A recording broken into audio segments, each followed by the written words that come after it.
Which goes to the other thing, one thing I stole from you before Whale Club, right? So right around the same time, I partnered with Paul Sparks, my accountability partner, my best friend since middle school, was frustrated with me. And there's a friend who's, he sold his company for $80 million. He knows a thing or two about business, right? Mm-hmm. We talk every single month. And he's frustrated with me. He's like, Steve, you're always chasing more money, right? It's like, you need to sit down and write a bunch of questions to ask yourself before you're allowed to start a new venture. It's like, okay. And I put that as an ask, right, in CG. And Eric Brewer says, oh, you should watch Jason Lewis's presentation. Like, great. So you want to share some of those questions? Yes, I'll share the one. I remember giving the specific presentation, and essentially it was, and it came from, what I actually picked it up from was I think it was the gap. It was either the gap and the gain or Be Your Future Self Now, one of Benjamin Hardy's books.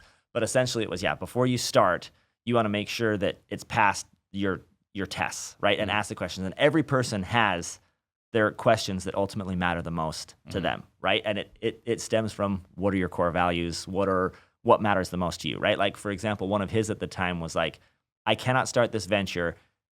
Will it allow me to be, if I do this thing, will I still be able to take 2 weeks off and come back to not a significant amount of work, right? That was one of his rules. So I wrote out all of mine. I'm not going to be able to get them all on the spot, but I know it was like, it is doing this going to make me more money than just one more deal, right? Because oftentimes we get excited about all these other ideas and we do all this stuff, but in the end, we have a pretty profitable business in wholesaling. Yeah, we do. And if you would have just gotten one more deal, it would have been better. I think one was, is this something that's going to energize me or is it going to drain me? Is this something I'm going to enjoy doing or something I'm not going to enjoy doing? Yeah. Is it market resistant? Is it putting more eggs into one specific market? What's the actual time commitment going to be? Am I still going to be excited about this 3 months from now? Does this line up with something I'm inherently passionate about, or do I just like the idea of starting something up and getting it going? Yeah.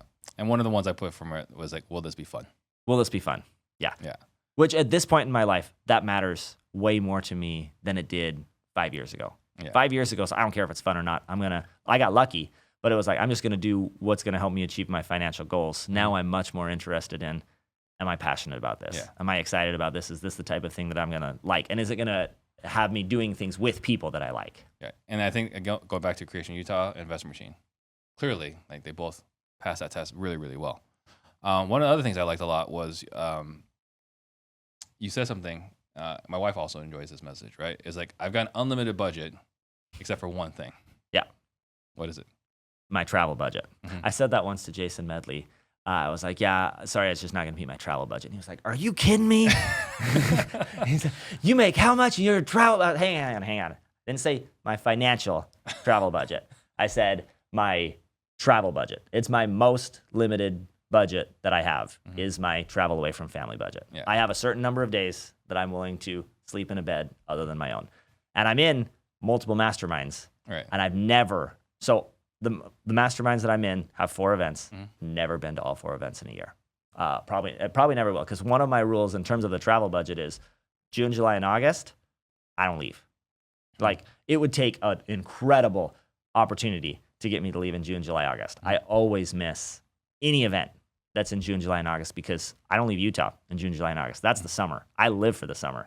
And I love spending time with the kids. The kids are home from school, and it's like, I've got all this work that I have to do, but every second that's not keeping the businesses going and growing is spent with the kids. And if I can take 3 days for a mastermind, it means I can take 3 days to go do some type of vacation with the kiddos during the summer. Yeah, it's my wife's opinion as well. What is that? Is there a certain number of days, or how do you calculate that? I would say I don't actually have like a set budget. It's more I try to keep it as limited as possible. I don't do the summer.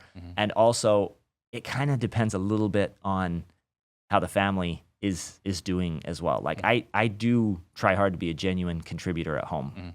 Even my COO thought the opposite. He's like, I thought you'd be the guy that was like, you were all in on business and your wife took care of just absolutely everything at home and you didn't do any of that. I do a lot of that. Help with the laundry. I do a lot of the cleaning. I help put the kids to bed at night and all of that stuff because that's the stuff that matters. Like, in the end, let's say right now you found out you got cancer, you got 3 months to live. You're going to care a heck of a lot more about what your wife and kids think about you than the money that you have in the bank. Right. You'll be grateful that your family's taken care of and everything else, but none of that stuff ultimately matters in the long run. And I've talked to many a CG vet. You know, one cool part about CG is you get an investor feel as well. The older guys that have been doing this a long time. You talk to them, and you know, a message I've heard is, I would give it all back if I could have a relationship with my kids. Yeah. Or if I could still be married to my wife, et cetera. All that stuff is way more important. A relationship with God, a relationship with your kids, a relationship with your wife. Gary Keller does a really good job at explaining how to do it well in the one thing. He calls it intentional counterbalancing. Yeah. Where in order to really make progress in any aspect of your life, you cannot be in perfect balance. And people always think, like, I got to be in balance, meaning, you know, it's got to be exactly this much church and exactly this much family and exactly this much work every day, all the time. And whatever they're doing, they're feeling guilty about everything else. That's not how it works. Yeah. You have a season of counterbalance, but you have to make sure it stays a season, right? It's like, hey, I just had the shift happen. So I'm in a counterbalance season of work. Hey, market picked back up, so I've got to catch it back up. I'm in a counterbalance season of work. Hey, like you can find an excuse to be in the counterbalance all the time. Right. But one of the things that I try, emphasis on try to do, is counterbalance a little bit back towards the family in the summer. But then like January, February, March, Utah sucks. So I get that people fly there to ski and everything else, and it's fun to ski for a couple of days. But in my opinion, Utah sucks in January, February, March. And I push so hard in business during that time because I got nothing else to do. Yeah. I was supposed to visit you one of the spring breaks. We didn't do it. I remember you were close. Yeah. You were going to stay in one of my Airbnbs. Right. Yeah. Yeah. That's still going to Powder happen. Mountain. We got to figure out when we're going to do it. That's still got to happen. Look, guys, I'm looking at the analytics and half of you guys are not subscribed. Hit that subscribe button right now.